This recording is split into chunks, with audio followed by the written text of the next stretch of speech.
Hey guys, today I'm going to do a video on non-dairy sources of calcium.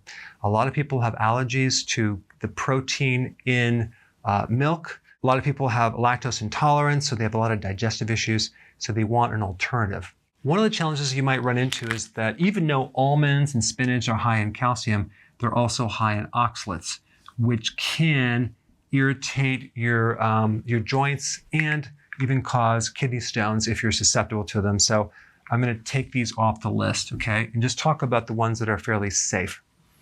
Canned sardines with the bones, okay, that's a good source of calcium. Salmon is a good source of calcium, and also other fish.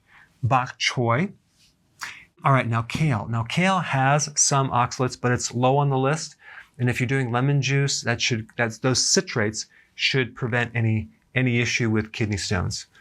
Broccoli would be a good source of calcium. Now also, if you take vitamin D or you're getting sun, that will increase the availability of calcium. Now lastly, I just want to mention one situation with people that might have this consideration they have an allergy or they're lactose intolerant, when in fact, they're just sensitive to a protein in casein called A1, okay, casein. So what you might want to experiment with is to do the A2 type casein, which is in goat cheese or sheep cheese, and see if you have any reaction to that. And that way you can get some calcium from dairy, but without the inflammatory response. All right, thanks for watching. So you know my viewpoint on this topic.